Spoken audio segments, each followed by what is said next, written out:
Hi everyone, welcome back to PyNet Labs. My name is Chirag and this video is about understanding Cisco DNA Center, or I should say Cisco Catalyst Center. So if you are confused guys, this is both the same device or the same controller or the same solution. Cisco recently rebranded Cisco DNA Center to Cisco Catalyst Center. So in this video, if sometimes I use Cisco DNA Center mistakenly, so just excuse me. I'm talking or referring to the same controller, which is Cisco Catalyst Center.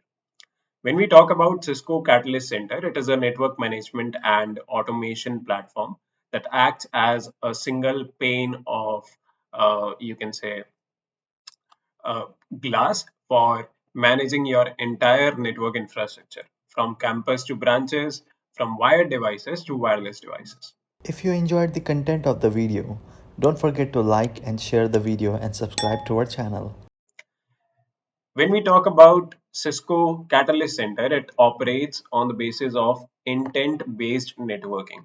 I would really like to tell you about intent-based networking. It's about translating the business intent into network configurations. I can give you a random example of that, a little non-relative example, but have you ever used Siri in your iPhone? So you might have observed that you tell Siri that you want to wake up at 8 a.m., right? You don't ask it to put an alarm for that, but Siri does it, right? Similarly, sometimes um, you say, remind me to call, let's say, Alex at 5. It puts a reminder for that, right? You're not giving a specific configurational command. You're not asking Siri to put an alarm for waking you up. You're just telling the Siri that you want to wake up at 8. You're telling the intent and the actions are taken automatically by Siri, right? Similarly, when we talk about DNAC or Catalyst Center, it works on intent-based networking. You tell it the business intent and the network configurations are implemented. For example, you tell it that I have a meeting at 8. Then putting up the appropriate quality of services configuration, putting up a reminder or maybe setting a call for you is what we can expect as the action. Not literally, but that's an example of how intent-based networking works. Other than that, there are various key features that DNAC offers and can be helpful while working with complex networks and making it easy for a network engineer to manage and configure such large infrastructures. What are these key features? Let's talk about them one by one. The very first thing that it offers is automation. Automating network is quite important these days. There are so many responsibilities already, and when you have a repeated task, it's better to automate it. So DNAC Center gives you a great amount of ability to automate your activities. Then Cisco SG Access, which you might have already heard of. It's a solution under software defined networking, which allows you to manage your campus network. So DNAC works as the controller in that kind of management where you can manage your complete campus network, all the branches, all the devices just through this particular controller. Then there is the ability of assurance, which ensures that not only it is giving you appropriate performance, but it also assures that it is maintaining it. So assurance is gaining the real-time visibility and making sure that your network is healthy, making sure that the issues are being identified. If there is some problem, then it's getting resolved very quickly and very fast. Then after that, software image management is another feature of we can say DNAC. In simple language, we can say software updates with automation, and you can say staging the upgrades is something that DNAC allows us to do very simply and easily. Network discovery and inventory management. It can intelligently discover the devices. You don't have to add, or you can say onboard all of your LAN devices one by one. You can create pools and then you can basically discover your network devices in an automated manner. Then designing and visualization is again something which is very beneficial as a feature of DNAC.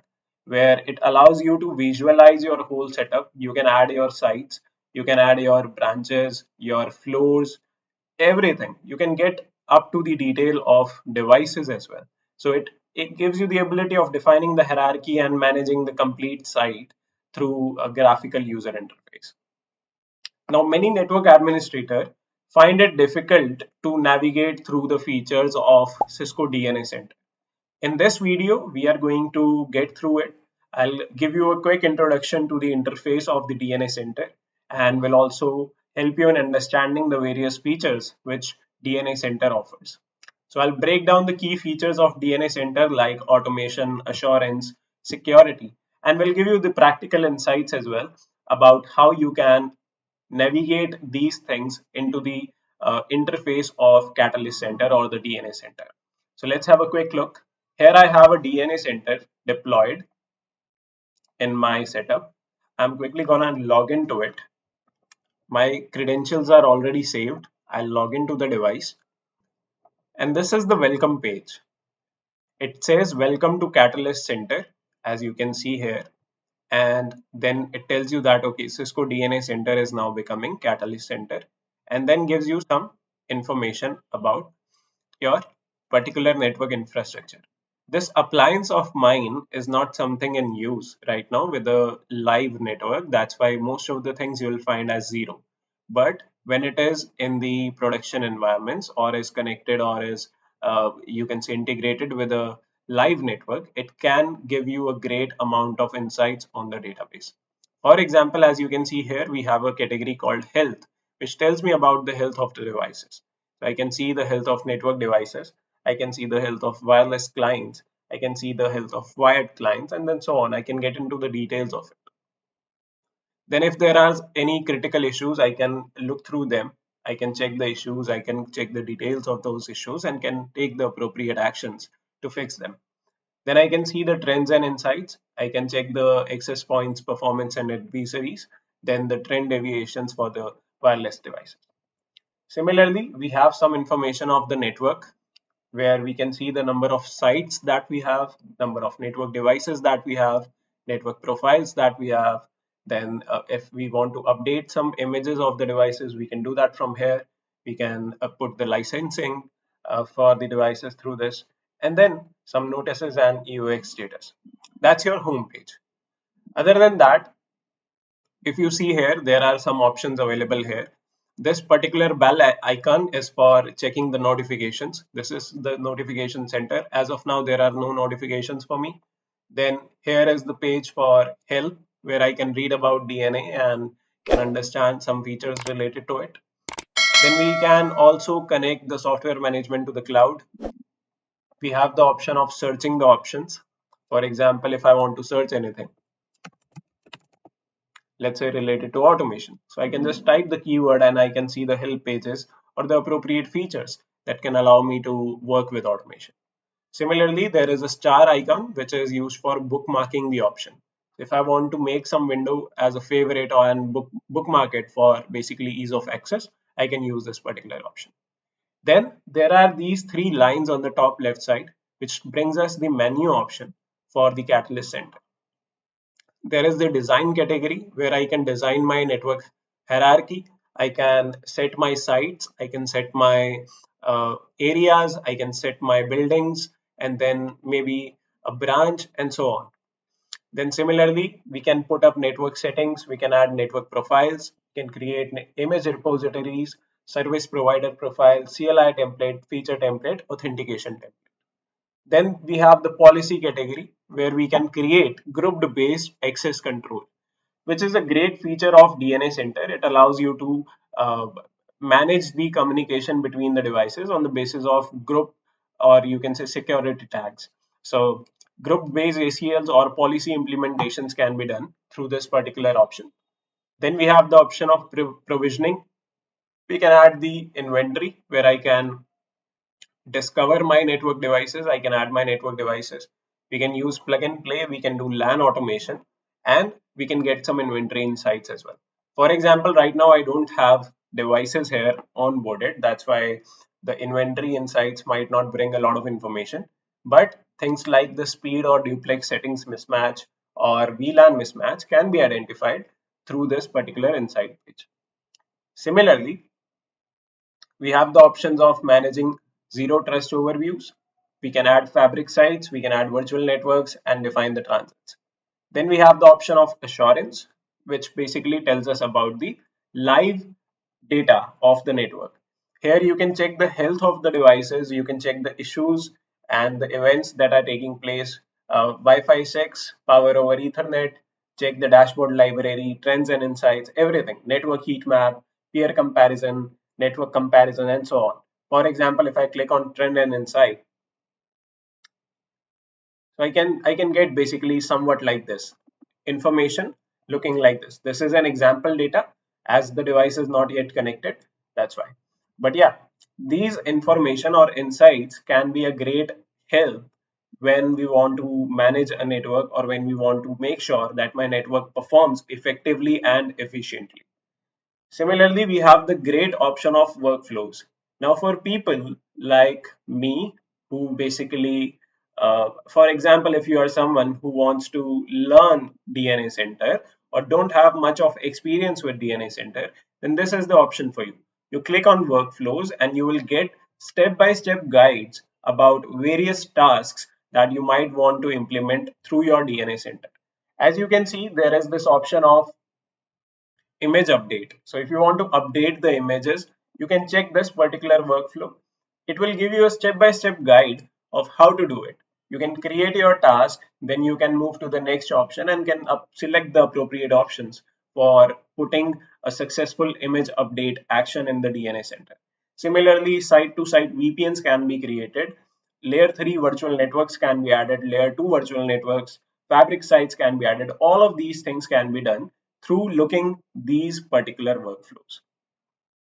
Other than workflows, we have some tools for discovering, managing the topology, checking the commands, template hub, model configuration editor, and so on. Then we have some platform management tools, like you can get the overview, you can manage the platform, you can check the dashboard and stuff. Under the activities, you can check the logs and the tasks which have taken place. Then there are some options of creating reports as well. Finally, there is system settings. Under the system settings, you have the option of System 360 where you can manage almost everything of your particular DNA center.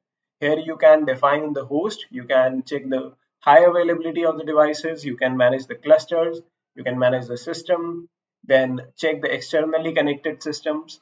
For example, ICE. ICE is something which we integrate with DNA Center for the management of security.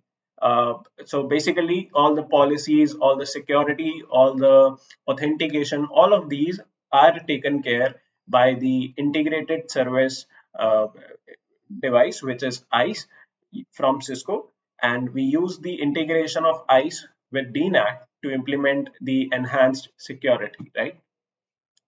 So under System 360, we can get to see all these details.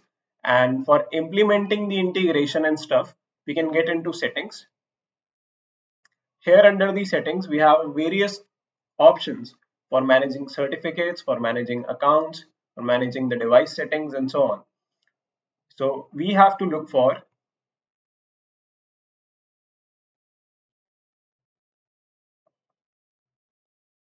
in order to integrate ICE with my DNAC, we have to look for the option authentication and policy servers, this one, under the external services. So if you check the category external services, there is this option authentication and policy servers. Specify the server that authenticates Cisco DNA Center users. Cisco Identity Services Engine, Cisco ICE. Servers can also supply policy and user information. So we'll go to the particular option, and here we can integrate ICE by clicking on the add button and selecting the ICE option. I already have an active ICE integrated with this particular DNAC. That's why we can't do that right now. But yeah, like I said, the security management or the policy implementation is something which is taken care of by the device called ICE. So the integration is something that can benefit you there. Now the question is how you can access this particular platform. It's a heavy virtual machine, requires a lot of resources for the deployment. So you need a big server for that. Or otherwise, you can simply explore DNA Center from a Cisco's website. I'm going to teach you how. But before we jump onto that, there is one last thing that I would like to tell you about, which is Explore. Explore gives you a quick overview of what all options are there, how you can begin your journey, and everything. So here there are some AI options. Then we have the recommendation of how we should be proceeding. So you have the first recommendation of designing the network.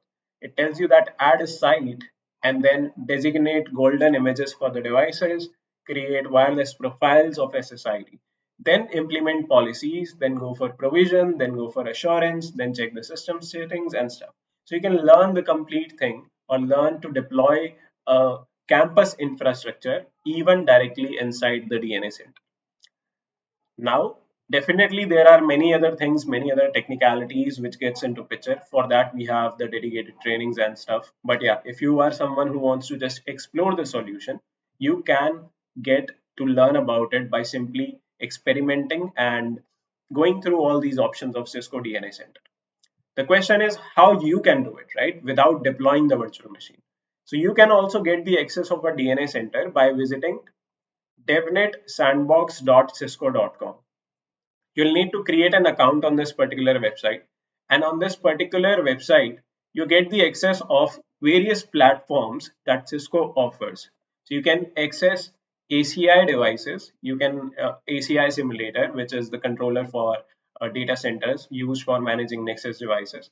You have the option of using Catalyst Center, which is the DNAC for the campus infrastructure. Then you have the option of managing CI/CD pipelines. You can use Cisco 8000 devices. You can use Cisco Modeling Labs, Cisco SG-WAN implementation, and so on. There are various basically platforms that you can explore from this particular website. But our focus is going to be on Catalyst Center. So I'm going to click on that, and here I can read the overview. I can check the access details. This is the link that we need to open for accessing the device. I have it here. I'm going to use these credentials for signing in. So DevNet user and Cisco 123 exclamatory login. There you go. That's how simply you can also access Cisco DNA Center. Now, whatever options I showed you or whatever features I gave you overview of in my Cisco DNA device, you can explore the same here on this particular website. So it will sign you in. You can click on directly explore button to get into the exploration part, or otherwise you can look through all these options by yourself as well and try to learn more about them. That's going to give you a practical insight on how to implement some solution using Cisco DNA Center or Cisco Catalyst Center. So just to summarize, we have covered the essential features of Cisco Catalyst Center and how it can simplify your network management tasks. By understanding or by looking through this video, you should be able to navigate through the interface of Cisco Catalyst Center and should be able to look through all the options which are available there and can use them in the real world context. If you found this video helpful, be sure to check out our other videos on network management tips and let us know your thoughts in the comments below. Do like the video and subscribe to the channel. Thank you so much. That was all for now. See you in the next one.